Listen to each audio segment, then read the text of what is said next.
Ya, jadi koruptor-koruptor itu kalaupun membangun masjid tidak ada gunanya. Ya, dia korupsi uang negara, lalu dia bangun masjid, tidak ada gunanya itu, Pak. Tetap dosa neraka itu. Karena kata Allah, infakkanlah yang baik-baik. Yang tidak baik tidak Allah terima. Allah maha baik, tidak menerima kecuali yang baik-baik. Kata Nabi, siapa yang minum seteguk hamar, maka layak balullah salatahu arba'ina lailatan, Allah tolak ibadahnya 40 malam. Man akala lukmatan minal haram, siapa yang makan sesuap yang haram, dia makan masuk ke badannya yang haram. Sesuap cuman layak balullah salatahu arba'ina yauman, Allah tolak ibadahnya 40 hari. Jadi zakat profesi itu ada dalilnya nih. Kata Allah, infakkan semua usahamu. Jadi kalau pengacara, kalau jadi guru, jadi pegawai, jadi dosen, itu maka sabtum, itu usaha akan infakkan. Tapi yang baik-baik. Dan apa yang kami keluarkan dari bumi, maksudnya tanaman yang kau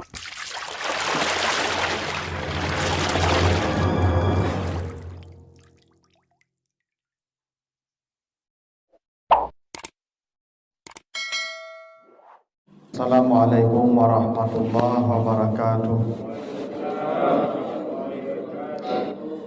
Alhamdulillahirabbil alamin, assalatu wassalamu ala asrafil anbiya'i wal mursalin wa ala alihi wa ashabihi ajmain. Bapak, ibu-ibu kaum muslimin jamaah subuh yang dimuliakan Allah, kembali kita bersyukur kepada Allah atas segala karunia-Nya. Salawat dan salam untuk Nabi kita Muhammad sallallahu alaihi wasallam. Bapak Ibu yang saya muliakan, kita lanjutkan bahasan kita surat Al-Baqarah ayat 261 sampai 271, ayat-ayat tentang sedekah yang kita di pertemuan yang lalu sampai ayat 264. Kata Allah, hai orang yang beriman, jangan kamu menghapus atau menghilangkan pahala sedekahmu dengan cara menyebut-nyebut atau menyakiti penerimanya atau ria kepada manusia. Jadi ada tiga yang menghapus, ya, yang menghilangkan pahala sedekah kita, ya, menyebutnya walaupun disebutnya nanti setelah waktu yang panjang, atau menyakiti penerima saat kita memberinya, atau jauh setelah dia menerima sedekah kita, kita sakiti perasaannya atau kita pamerkan kepada orang. Itu ayat 264. Sekarang kita lanjut ayat 265. A'udzubillahi minasyaitonirrajim. Wa masalul ladzina yunfiquna amwalahum ibtigha'a mardatillah wa tasbitan min anfusikum kamasali jannatin bi rabwah asabaha wabilun fa'atat ukulaha di'faini fa illam yusibha wabilun fatallun wallahu bima ta'maluna basir. Perumpamaan orang-orang yang menginfakkan harta mereka mencari keredaan Allah dan menenangkan jiwa mereka seperti perumpamaan kebun yang berada di dataran tinggi, Rabwah namanya, kemudian ditimpa oleh hujan yang sangat lebat, maka kebun tadi menghasilkan buah-buahan 2 kali lipat. Walaupun tidak ditimpa hujan lebat, maka cukuplah hujan rintik-rintik atau rinai, dan Allah dengan apa yang kamu kerjakan maha melihat. Ini perumpamaan kedua tentang sedekah. Dulu perumpamaan pertama, kata Allah, perumpamaan orang yang menginfakkan harta mereka seperti 1 biji menumbuhkan 7 tangkai, setiap tangkai menghasilkan 100 biji. Jadi dulu diumpamakan Allah, kalau kita bersedekah itu seperti tanaman yang menghasilkan 700 kali lipat buahnya dari yang kita tanam. Itu dulu perumpamaan pertama. Ini perumpamaan kedua. Apa perumpamaan yang Allah buat tentang sedekah ini? Perumpamaan orang-orang yang menginfakkan harta mereka mencari keridhaan Allah dan mencari ketenangan jiwa mereka seperti kebun yang berada di Rabwah namanya. Jadi begini Bapak Ibu ya. Jadi sedekah itu kata Allah ada dua ya. Tujuannya satu mencari ridha Allah, kita dapat pahala surga. Karena kata Nabi, siapa yang bersedekah walaupun separuh korma, Allah tutup semua pintu neraka untuknya. Jadi kalau kita bersedekah itu memang selamat di akhirat. Kata Allah, ya orang yang pertama diamankan di padang mahsyar itu wa yut'imuna ta'am ala hubbihi. Mereka senang memberi makanan sedekah. Tapi tujuan sedekah yang kedua tasbitan min anfusihim. Ketenangan jiwa. Jadi memang bersedekah ini Bapak Ibu hati kita tenang, jiwa kita tenang. Itu makanya obat penyakit itu kalau Bapak Ibu sakit itu sedekah. Kenapa sedekah obat sakit? Karena orang sakit itu hatinya tidak tenang. Bapak Ibu makanya sakit karena gelisah itu, karena hatinya tidak tenang itu. Percayalah.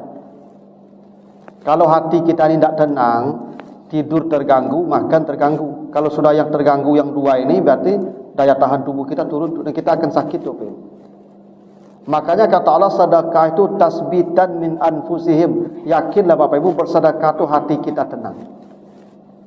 Bapak Ibu ketika memberikan sesuatu kepada orang, mungkin uang kita berkurang dalam nominal, tapi ketika kita lepaskan itu ada ketenangan jiwa yang kita rasakan ketika memberi itu. Itu Allah sebut begitu. Itu makanya kalau sakit itu obatnya bersedekah. Karena orang sakit jiwanya tidak tenang.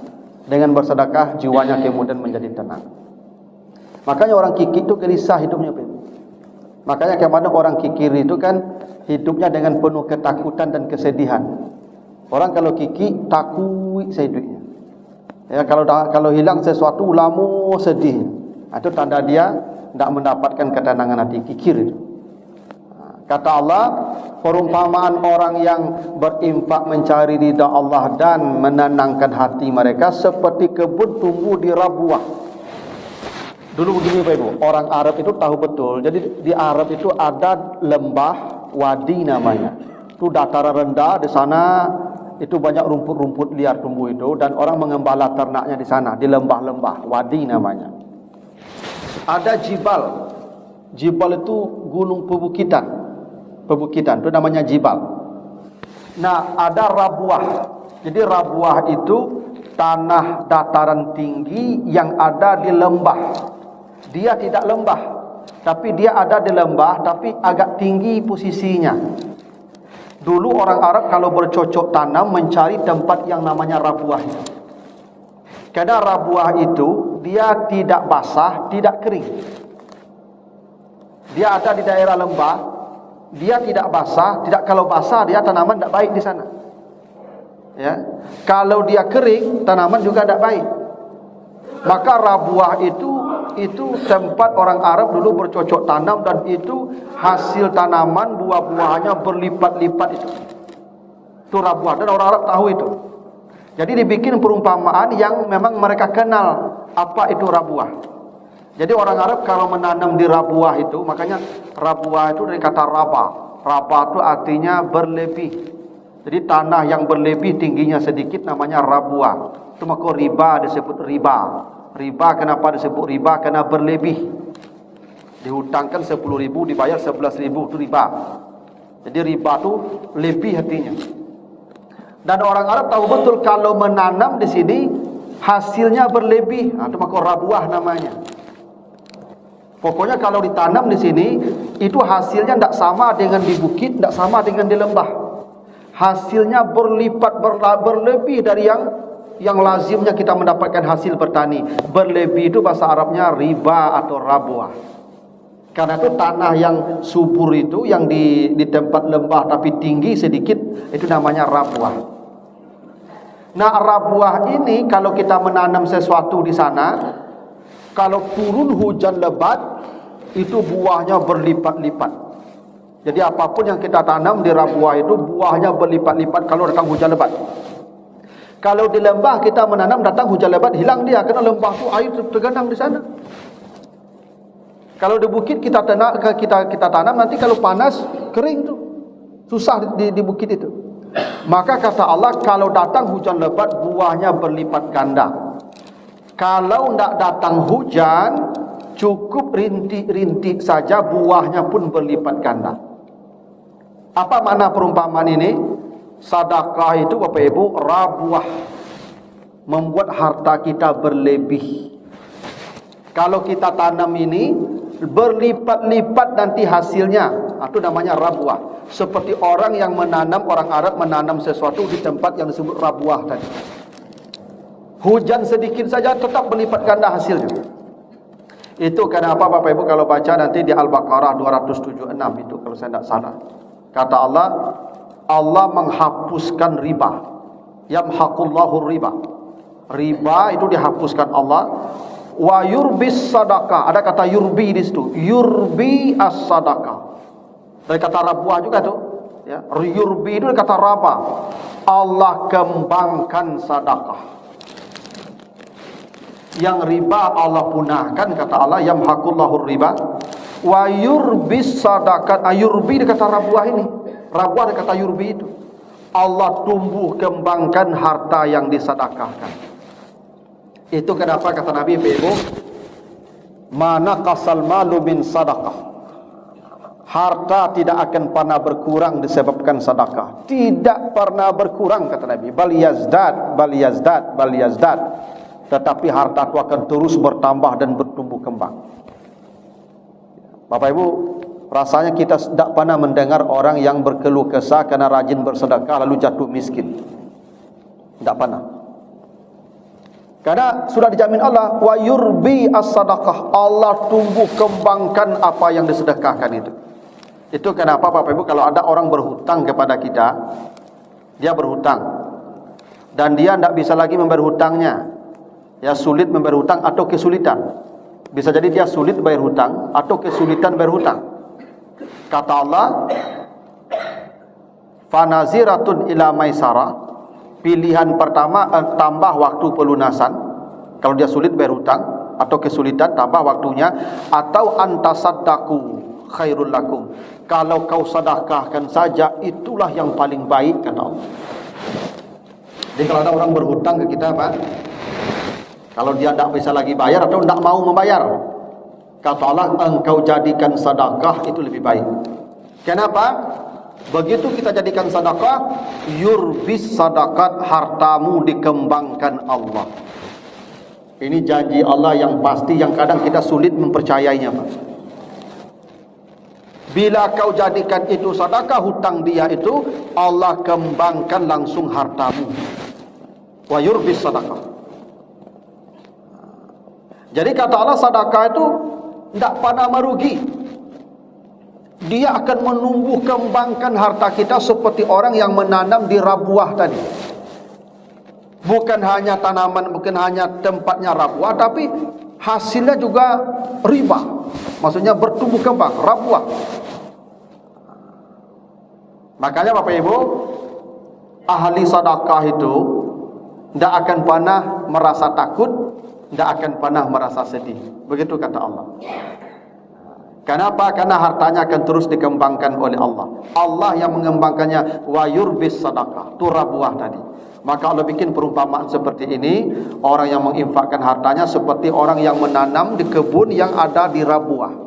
Datang hujan, hasilnya berlipat ganda. Kalau tidak hujan lebat, rintik pun ya buahnya berlipat ganda. Lalu kata Allah, ayawaddu ahadukum antakuna lahu jannah antakuna lahu jannah min nakhili wa a'nabin tajri min tatihal anhar lahu fiha min kulli samarat fa asabahul kibaru wa lahu zurriyatun du'afa fa asabaha i'sar fihi narun fahtarakat kadzalika yubayyinullahu lakumul ayat la'allakum tatafakkarun. Apakah kamu ingin seperti orang yang memiliki kebun daripada korma, anggur, yang kebun itu mengalir di bawahnya sungai-sungai, di sana lengkap berbagai macam buah-buahan, tapi kemudian dia ditimpa usia tua dan punya anak-anak yang lemah. Di waktu itu datang angin panas yang disertai api membakar semua kebun-kebunnya. Begitulah Allah menjelaskan perumpamaan ayat-ayatnya bagi orang-orang yang berpikir. Dulu kan kita sebut kata Allah, jangan kamu hapus pahala sedekahmu dengan cara riya. Allah bikin perumpamaan pula dengan orang ria bersedekah ini. Seperti orang yang punya kebun yang lebat. Jadi bersedekah itu kan pahalanya besar. Ini buah-buahan banyak, ada korma, ada anggur, kebunnya subur. Ini Masya Allah sudah hampir panen. Tiba-tiba di hari tuanya, dia butuh biaya, dia butuh tanaman, dia butuh kehidupan. Anaknya masih lemah-lemah, anaknya masih kecil, butuh kehidupan. Di saat dia butuh itu, tiba-tiba datang angin panas besertai api membakar ladangnya semua. Itu perumpamaan lagi tu. Perumpamaan lagi. Tadi kan ada orang ria. Orang berinfak ria, kata Allah, hapus amalnya. Hapus amalnya. Nanti di akhirat waktu dia hendak menjemput pahalanya, hilang. Hilang seperti debu yang diterbangkan angin. Saldonya jadi nol. Allah bikin perumpamaan seperti ini. Ada orang punya kebun yang banyak. Buah-buahannya banyak. Dan dia sekarang berada di masa tua. Masa tua itu nanti di akhirat kita dalam keadaan lemah, butuh sesuatu. Butuh pertolongan di sana. Anak kita pun lemah. Maksudnya dia butuh biaya untuk anaknya dalam kondisi berat itu. Tiba-tiba dalam kondisi berat itu datang angin panas serta api membakar ladangnya, habis semua tanamannya. Tak ada lagi yang bisa diambil dari buah-buahan itu. Nanti di akhirat begitu perumpamaannya. Kita di akhirat nanti butuh bekal. Perjalanan masih panjang.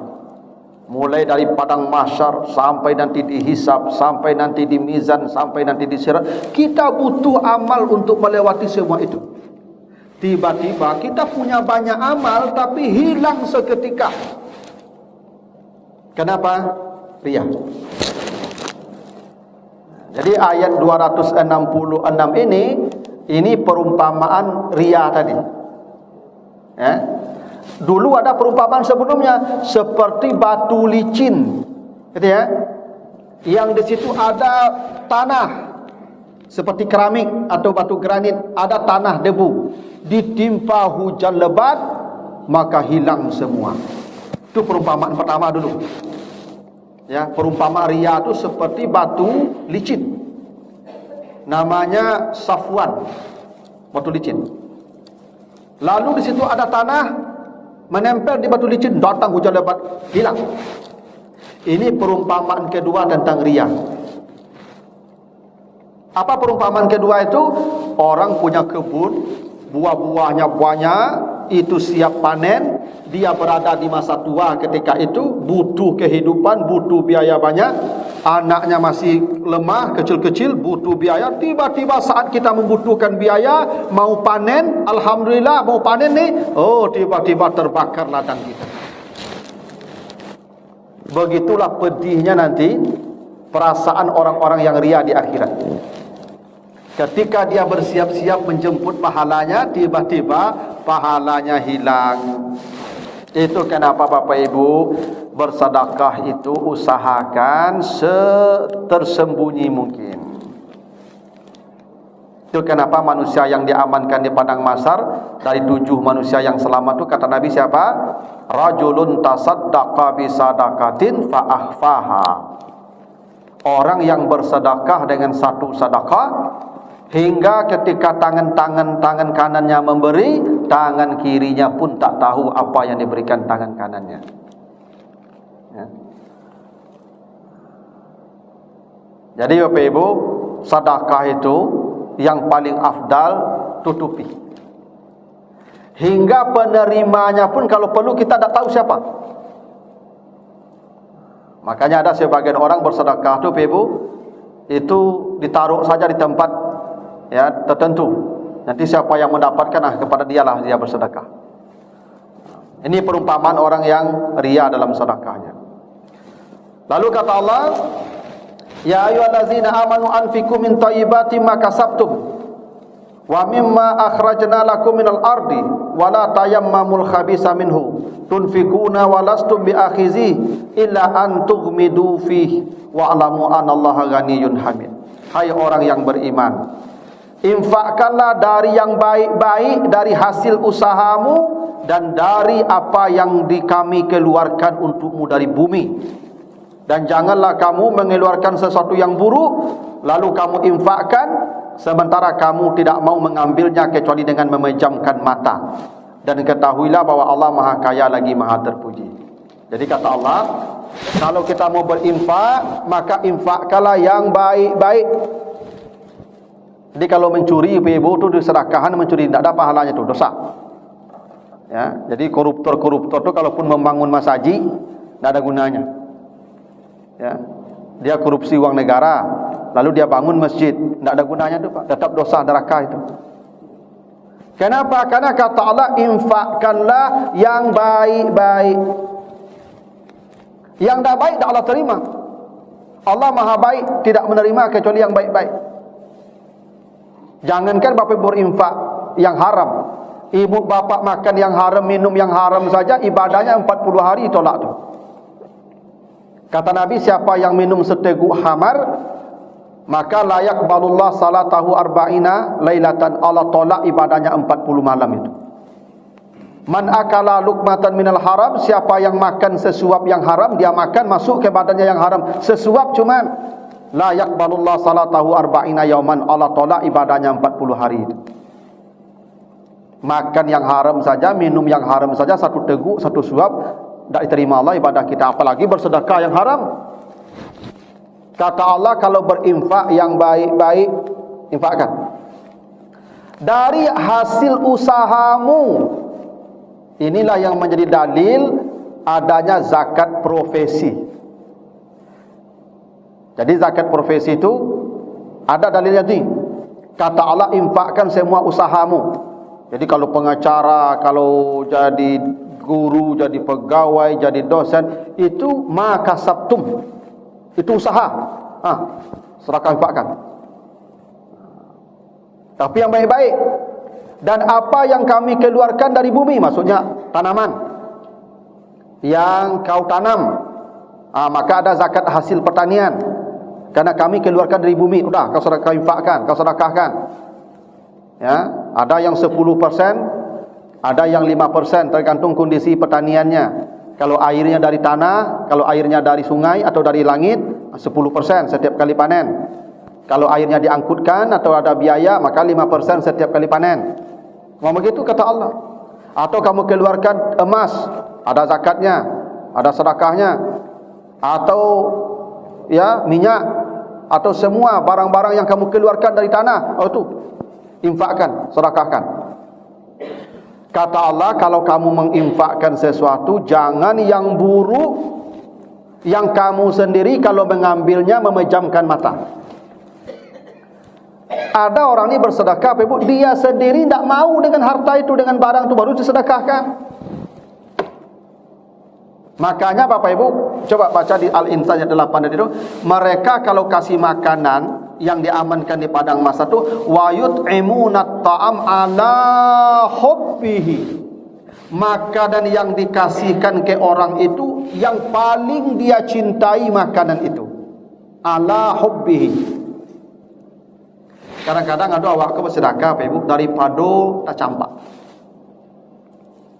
Kok banyak mana mah? Pada tak campak saya agelah kurang tu. Tak begitu. Jangan kamu memberi yang kamu tak mau. Yang bagi kamu tu tak berharga, sehingga kalau kamu dikasih kamu pun memejamkan mata. Maka kalau memberi itu yang paling baik, itulah yang disebut bir namanya. Kata Allah, lan tanalul birra hatta tunfiku mimma tuhibbun. Kamu tidak akan mendapatkan bir atau mabrur kalau kamu tidak memberikan apa yang paling kamu cintai. Jadi kalau memberi itu memang yang paling dicintai, Pak. Jangan memberikan sesuatu yang kita memejamkan mata mengambilnya. Itu aturan bersedekah begitu. Makanya Bapak Ibu, ketika kita mencintai sesuatu, bersedekahlah ketika itu. Itu kenapa Nabi ditanya, ya Rasulullah, ayu sadaqati a'zam, ya Rasulullah, apa sedekah yang paling besar nilainya di sisi Allah? Kata Nabi apa? Anta saddaqa wa anta syahihun syahihun. Ketika engkau sehat, itulah sedekah yang paling besar nilainya.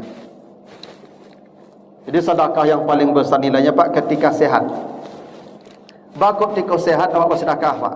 Kadang pahalanya kerana ketika sehat ko kiki tibu piti peguno tampak. Kalau lah sakit, ya piti tak peguno le Pak. Coba apa kalau sakit tak peguno piti le. Tak peguno piti ketika sakit le Pak. Ketika sehat ko piti ko peguno bana. Pernah saya katakan ya dulu awak di kampung ketika hidup susah, awak kan makan ayam tu kan, kalau ndak ayam sakit awak sakit. Enak. Kalau sakit ayam baru ada ayam tu. Ya. Atau awak sakit. Kalau lah sakit awak tu, tu baca cari ayam tu. Bakaja ayam di adik tu di kakak. Kau pada bi bapian tu awak enak. Ketika lah di sudah di apian lah masak ayam kau tu awak makan baik selera nak. Tu bagian kurang yang tinggal le Pak. Nah makanlah di angnya. Tu tando ketika sakit tak ada sedekah aku tak nilai le Pak. Bo ketika sakit bangun tak ada lama le. Tak ada yang perlu le. Nah ketika sihat kau yang kita sedekah. Itu kenapa kata Allah sedekah tu ala hubbihi, ketika kau mencintai harta itu sedekahkan. Awak cenderung Bapak Ibu bersedekah kau ketika lah tak perlu le. Ketika lah tak pakai, lah tak pegunuh baru bagian kurang. Tak begitu kata Allah. Jangan engkau bersedekah yang tidak baik, yang kamu sendiri tidak menyukai barang itu. Makanya memberikan baju bekas itu sebenarnya tidak terpuji, walaupun itu berpahala. Baju bekas itu kan kadang ibu tidak butuh lagi, ibu tidak mau lagi pakai karena ibu cuma daripada tak buang. Yang itu basuh itu. Daripada tak campak, agianlah. Mudah-mudahan aja. Memang berpahala, tak apa-apa berpahala, tapi Allah tak memuji sedekah yang begitu. Yang dipuji Allah tu bersedekah ala hubbihi. Di puncak kita mencintai barang itu, maka itu yang kita sedekahkan. Itu hebatnya sedekah tu Ibu. Nah, ada 3 ayat lagi, 4 ayat lagi. Ada segitu dulu Ibu. Mudah-mudahan ada manfaatnya. Subhanakallahumma wa bihamdika asyhadu an la ilaha illa anta astaghfiruka wa atubu ilaika. Assalamualaikum warahmatullahi wabarakatuh.